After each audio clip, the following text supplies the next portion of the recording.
नमस्कार दोस्तों, आज हम पढ़ेंगे कक्षा 12 की राजनीतिक विज्ञान की पुस्तक स्वतंत्र भारत की राजनीति का अध्याय 3। तीसरा अध्याय है नियोजित विकास की राजनीति। नियोजित विकास की राजनीति में भारत के आज़ाद होने के बाद में शुरू में हमने लोकतंत्र कायम किया था। लोकतंत्र कायम करने के बाद में हम धीरे धीरे कछुआ चाल से आगे बढ़ रहे थे।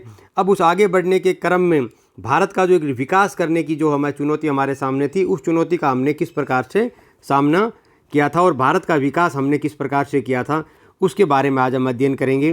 राजनीतिक फैसले और विकास के लिए करने के लिए देश को जो सरकार होती है उनको कठोर राजनीतिक फैसले या बड़े राजनीतिक फैसले लेने ज़रूरी होते हैं। और सरकार जो बड़े राजनीतिक फैसलों के माध्यम से जो योजनाएं लाती है और उस योजनाओं को अमली जामा पहलाने के बाद में विकास है वो फलीभूत होता है। इस्पात की विश्वव्यापी मांग बढ़ी। इस्पात जो लोहे से बनता है, निकल, क्रोमियम और लोहे तीनों से मिलता है। निकल, क्रोमियम और लोहा तीनों से मिलकर जो इस्पात बनता है, जिसको आम भाषा में स्टील भी कहा जाता है, तो उसकी विश्वव्यापी मांग बढ़ी। तो उड़ीसा में ये इस्पात की जो खानें थी, उन खानों में इन्हें निवेश करना या उन खदानों से ये इस लोहा निकालने हेतु या किसी भी प्रकार का जो उद्योग स्थापित करना होता है, उस उद्योग के अंदर लोहा है उस की विशेष आवश्यकता होती है, क्योंकि प्रत्येक जो मशीन है वो लोहे से बनी होती है। इसलिए जो लोहे आवश्यक की जो मांग थी, वो मांग भारत ही नहीं बल्कि अंतर्राष्ट्रीय स्तर के ऊपर भी बड़ी तेज़ी से उनकी मांग हो रही थी। और भारत में जो इसके जो भंडार थे, वो उड़ीसा के जो अविकसित इलाके थे, उन इलाकों में ये मांग की भंडार विशेष तौर पर थे। और ये जो क्षेत्र था वो आदिवासी बहुल था और आदिवासियों को डर था कि अगर यहाँ पर उद्योग लगाए जाएंगे तो उनके घर बार विस्थापित हो जाएंगे, उनकी आजीविका छिन जाएगी। वो जो पर्यावरणविद थे, उनको ये भय था कि खनन आदि के उद्योग लगने से पर्यावरण प्रदूषित होगा, तो इसलिए उन्होंने उद्योग लगाने की अनुमति नहीं दी जाए। और एक बुरी मिसाल कायम होगी और देश में पूंजी निवेश में बाधा होगी। यानी प्रत्येक जो अलग अलग लोग थे, उनका अपना अलग अलग शंकाएं थी उद्योगों को लेकर। इन जो समस्याएं थी उनको सरकार ने अच्छी तरीके से सुलझाया। जैसा उदाहरण के तौर पर उन्होंने दिया, पोस्को प्लांट उड़ीसा के अंदर जो पोस्को प्लांट लगाया था, उस प्लांट का आम जो लोग थे उन्होंने अपनी आजीविका के डर से इनका विरोध किया कि हमें अपने जीवन की कीमत के ऊपर जो इस्पात की जो फैक्ट्री है उसको नहीं लगाया जा सकता। तो यानी कि विकास और ये विनाश जो दोनों एक साथ साथ चलते हैं, उन दोनों में सरकार ने किस प्रकार से समायोजन बिठाया। दो टर्म है, एक तो है वामपंथ और एक है दक्षिणपंथ। ये क्या क्या होते हैं? वामपंथ यानी ये जो दोनों शब्द है ये फ्रांस से निकले हुए हैं। वाम का अर्थ होता है उल्टा हाथ, और इसका दक्षिण का जो अर्थ है वो मतलब सीधा हाथ। ये फ्रांस के अंदर फ्रांस की जो संसद होती थी, उसमें जो सत्ताधारी जो दल है वो दक्षिण में बैठता था और विरोधी जो दल है वो वामपंथ में दूसरे हिस्से में बैठता था, उल्टे हाथ में। इसलिए इनका नाम वामपंथ पड़ा और ये दक्षिणपंथ नाम पड़ा। अब इन दोनों के पीछे एक विचारधारा काम करती है कि वामपंथ किसे कहा जाता है और दक्षिणपंथ किसे कहा जाता है। तो वामपंथ से हमें जो तात्पर्य है ये है कि अमूमन ये उन लोगों की तरफ संकेत करते हैं जो गरीब और पिछड़े वर्ग के जो लोग हैं उनकी तरफदारी करते हैं, वो वामपंथ कहलाते हैं। और जो दक्षिणपंथ लोग हैं ये उदारवादी विचारधारा के होते हैं। उदारवादी विचारधारा में व्यक्ति को अधिक से अधिक स्वतंत्रता दी जाती है और व्यक्ति के जो सरकार है वो अर्थव्यवस्था में गैर जरूरी हस्तक्षेप नहीं करते। ये एडम स्मिथ के लेस फेयर सिद्धांत, जिसको हस्तक्षेप का सिद्धांत कहा जाता है, जो एडम स्मिथ ने दिया था, उस सिद्धांत के ऊपर कार्य करते हैं। उसके बाद में ये है कि ये दोनों विचारधारा के लोग थे और ये दोनों अपने अपनी विचारधारा का पोषण करते थे। जो कुछ लोग जो औद्योगिक विकास को बढ़ावा देना चाहते थे और कुछ लोग जो समाज में जो गरीब और पिछड़े तबके हैं उन लोगों के लिए सामाजिक कल्याणकारी योजनाएं लाने के पक्ष में थे। विकास की धारणाएं, विकास की क्या धारणाएं होनी चाहिए या उसमें विकास का जो अर्थ है वो उसे किसे कहा जाओगे? तो एक तो उस समय ये दो टर्म चल रहे थे कि हमें जो विकास का जो पैमाना है, क्या वो पश्चिम को मानना चाहिए कि पश्चिम जिस दिशा में दौड़ रहा है हम भी उसी दिशा में दौड़े, क्या वही विकास कहलाएगा, या विकास का भारतीय संस्कृति का कोई मानक है भी क्या। तो यह जो आधुनिकीकरण की जो प्रक्रिया है, क्या वो आधुनिकीकरण की प्रक्रिया है वही विकास कहलाती है। जैसा कि कार्टून के माध्यम से दिखाया, क्या हम ये कह रहे हैं कि आधुनिक बनने के लिए पश्चिमी होना ज़रूरी नहीं है, क्या ये संभव है, यानी क्या विकास उसी को कहा जाएगा जो जैसा कि हम पश्चिम का अनुसरण करते हैं।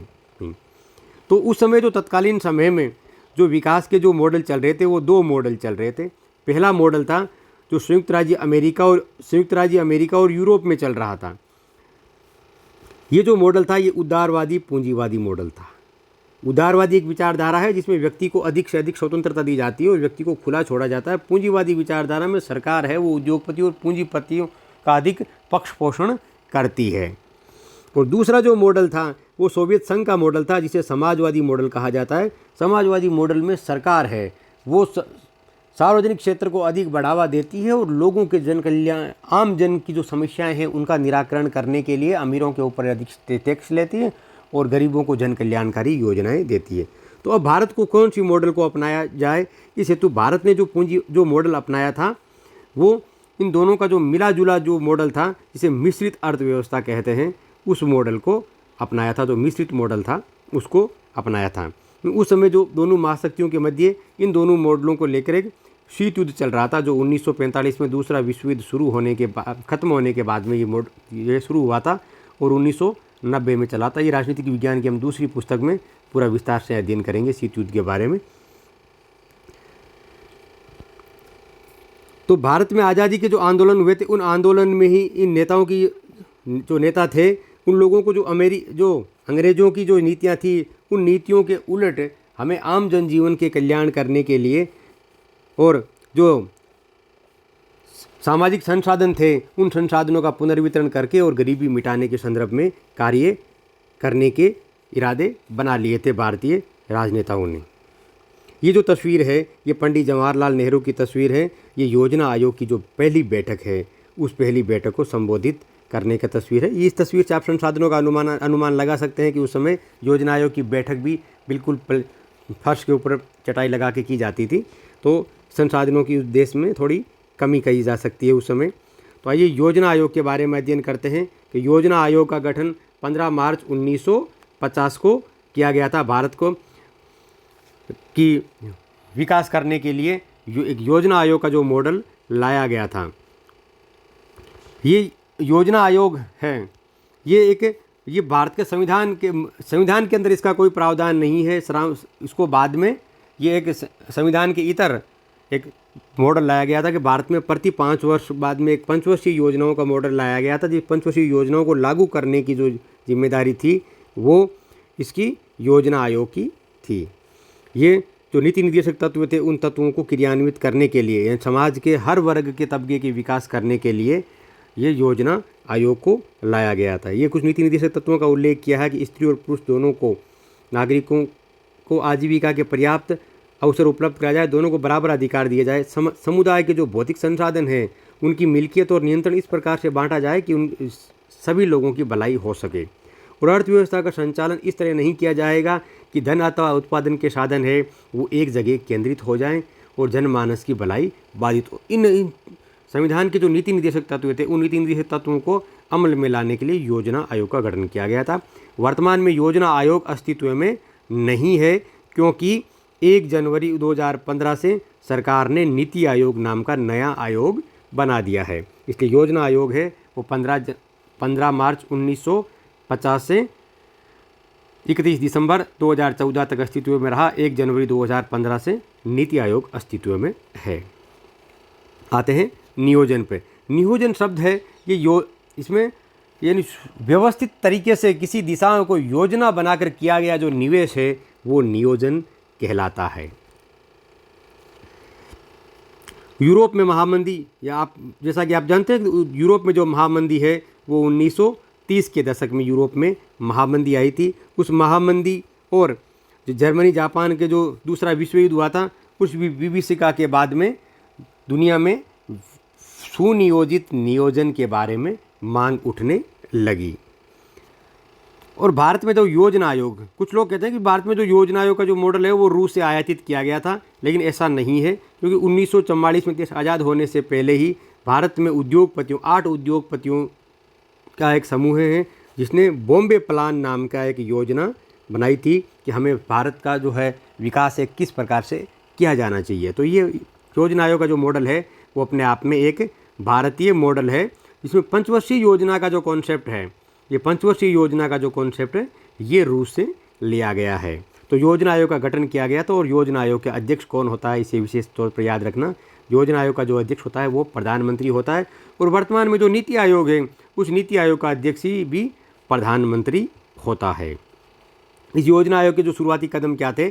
शुरुआती कदम ये थे कि हम इस योजना सोवियत संघ की तर्ज के ऊपर पंचवर्षीय योजनाओं के विकल्प को चुना गया था।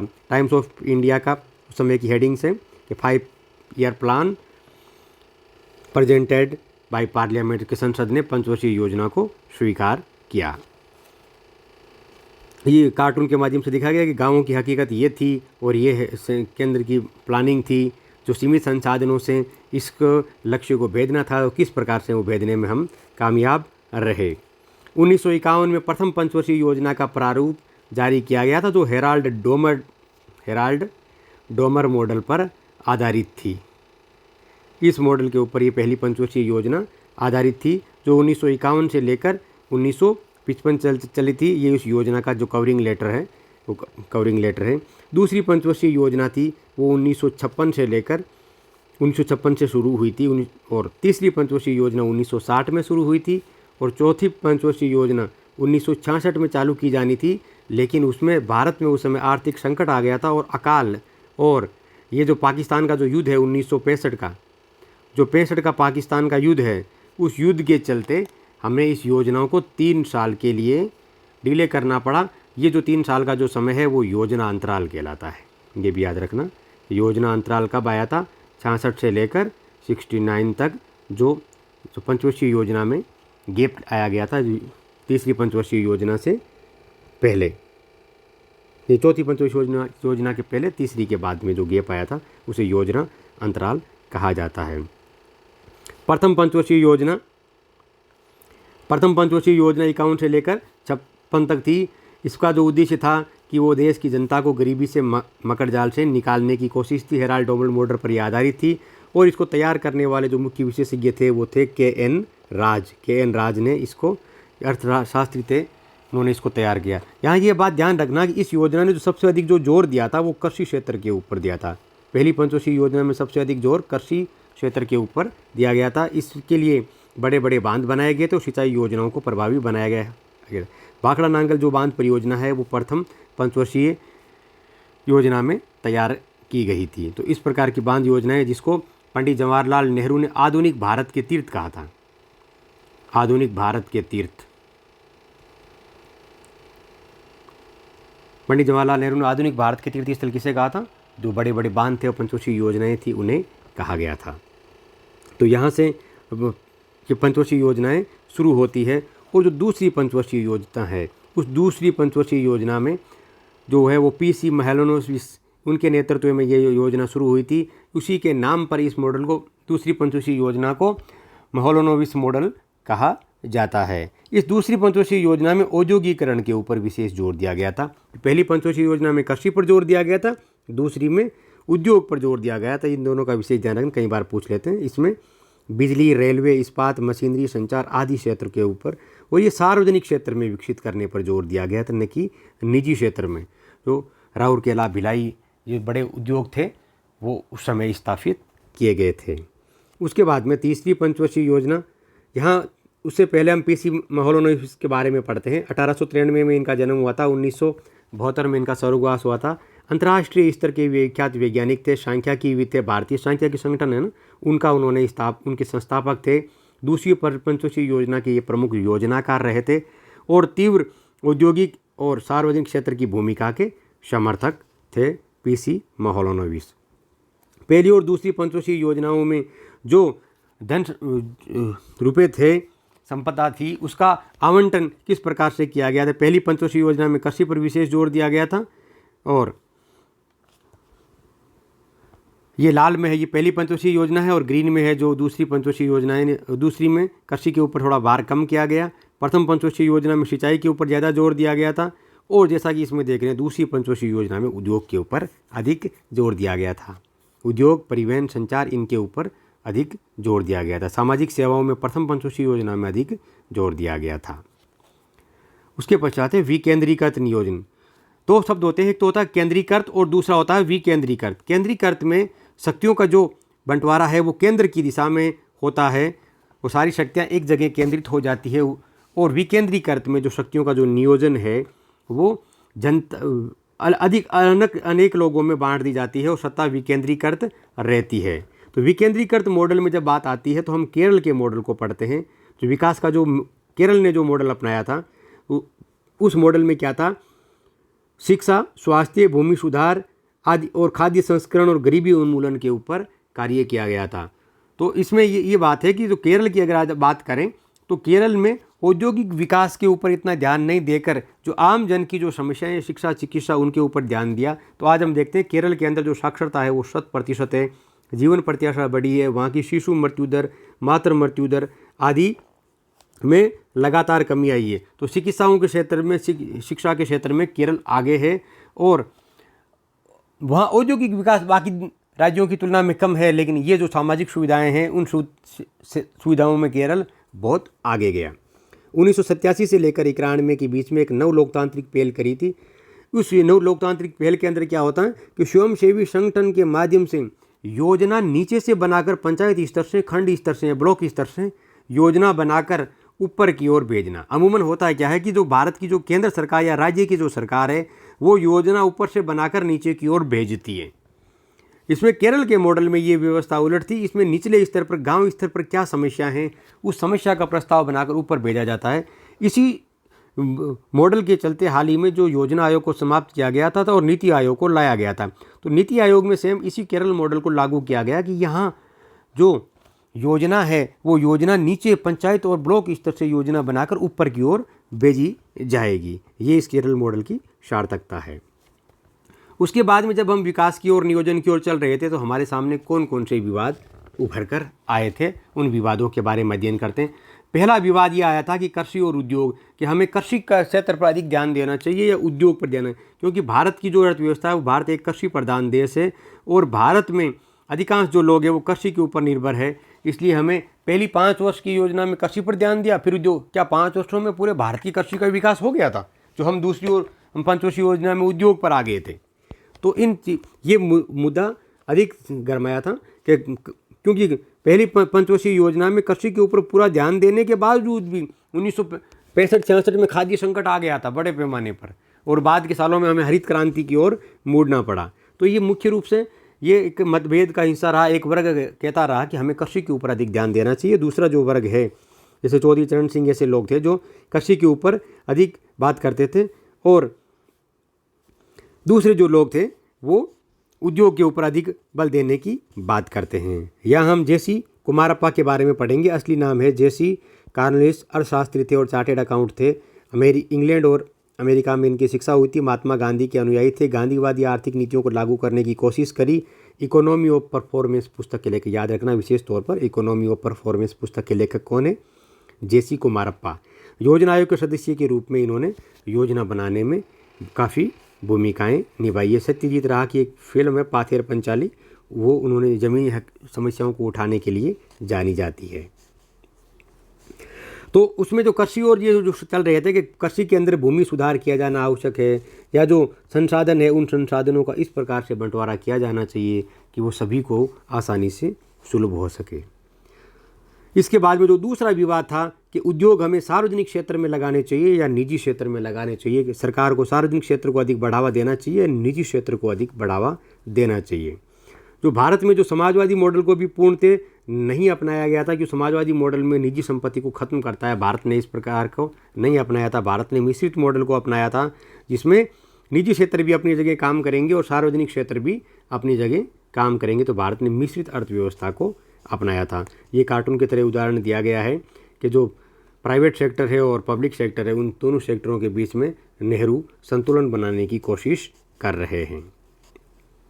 तो मिली जुले मॉडल की दोनों तरह से लोग आलोचना कर रहे थे, अलग अलग प्रकार से अपनी अपनी ओर से राय दे रहे थे। कुछ आलोचक ऐसे कहते हैं कि सरकार को जितना काम करना चाहिए उतना काम सरकार ने नहीं किया। तो निजी और ये सार्वजनिक क्षेत्र थे, उस दोनों क्षेत्रों की तुलना में के बीच में से एक मध्यम वर्ग उठ खड़ा हुआ, जो नौकरी पेशा एक वर्ग था, और नौकरी पेशा एक और साधारण तरीके से जो जीवन यापन करने वाला मध्यम वर्ग तबका सा उभर कर आया। भविष्य में सरकार को इनके ऊपर भी ध्यान देना पड़ा था। ये जो पंचवर्षीय योजना और नियोजन था, इस नियोजन के क्या परिणाम रहे थे? इनके परिणाम ही हमने देश के विकास के लिए एक बुनियाद खड़ी करी, जैसे बुनियाद कृषि के क्षेत्र में जैसे बाकड़ा, नांगल, हीराकुंड ऐसे बड़े बांध बनाए, जो बांध भारत के आने वाले समय में कृषि और सिंचाई के क्षेत्र में बहुत अत्यधिक इनके दूरगामी परिणाम रहे और भारत को खाद्य संकट से उभारने में इन योजनाओं ने बड़ी मदद करी। इसके अलावा उद्योग के क्षेत्र में हमने स्टील और तेल शोधक ऐसे उद्योग स्थापित करे, जो आने वाले समय में भारत के अंदर बहुत विनिर्माण इकाइयाँ, रक्षा ऐसी इकाइयों का हमने उन समय नींव रखी, जो आने वाले समय में बहुत बेहतरीन औद्योगिक मॉडल हमारे सामने प्रस्तुत किया। तीसरा जो हुआ था वो भूमि सुधार के भूमि सुधार के लिए बहुत अत्यधिक प्रयास किए गए थे। जो जमींदारी प्रथा थी, उस प्रथा को समाप्त किया गया था, और जमींदारी प्रथा थी जो सारी ज़मीन थे कुछ निश्चित जमींदारों के पास रहती थी, और जो काश्तकार थे, जिसको किसान कहा जाता है, जो ज़मीन के ऊपर काश्त करता था, खेती करता था, बाद में जो ज़मीनों का आवंटन है वो काश्तकारों के पक्ष में किया गया और जमींदारी प्रथा को समाप्त किया गया। खेतों के जो पट्टे हैं, ज़मीन के पट्टे, वो काश्तकारों के पक्ष में जारी करता, जो खेत बो रहे थे उन लोगों को ही सुरक्षा प्रदान की गई, उन्हीं के नाम ज़मीन की गई थी। इस प्रकार के प्रयास किए गए थे। द टाइम्स ऑफ इंडिया के ये हेडिंग्स हैं। उस समय ये बिहार के अंदर 13 लोगों की भूख से मौत। भूख उस समय भी चुनौती, 2 पंचवर्षीय योजनाएं लागू हो चुकी थी, लेकिन फिर भी ये भूख हमारा पीछा नहीं छोड़ रही थी। 1960 की यानी उस समय जो दौर में जो प्रमुख समस्याएं होती थी, वो अकाल, जीवन में आज की तरह भौतिक सुख सुविधाएँ नहीं हुआ करती थी, या नहीं ये उनका लक्ष्य हुआ करता था, केवल भूख से लड़ना एक बहुत बड़ी चुनौती हुआ करती थी। खाद्य संकट की दिशा में 1960 के दशक में खाद्य संकट आया था। उसके पीछे दोनों कारण, एक तो लगातार जो सूखा पड़ना और अलग अलग क्षेत्रों में जो अकाल पड़े, उस अकाल के चलते खाद्यान्न में कमी आई, और जो पाकिस्तान से जो उस समय 65 का युद्ध था, वो 65 का युद्ध, और उस युद्ध का भी इनमें असर रहा। और ये इन बिहार जैसे और उड़ीसा जैसे इलाकों में ये इनके विशेष प्रभाव पड़े। बिहार में खाद्यान्न की उपलब्धता में भारी गिरावट आई थी, तो सरकार ने ऐसे प्रयास करने पड़े, अमेरिका से गेहूँ आयात करने पड़े थे। और उसके बाद के वर्षों में जब हमें हरित क्रांति का कॉन्सेप्ट लाना पड़ा, हरित क्रांति, यहाँ ये याद रखना कि हरित क्रांति के जो जनक है वो कौन है। हरित क्रांति के जनक है नॉर्मन बोरलांग। और भारत में हरित क्रांति के जनक कौन है? स्वामीनाथन। दोनों प्रश्नों को अलग अलग याद रखना। विश्व में हरित क्रांति के जो जनक है वो नॉर्मन बोरलांग है, भारत में हरित क्रांति के जनक स्वामीनाथन है।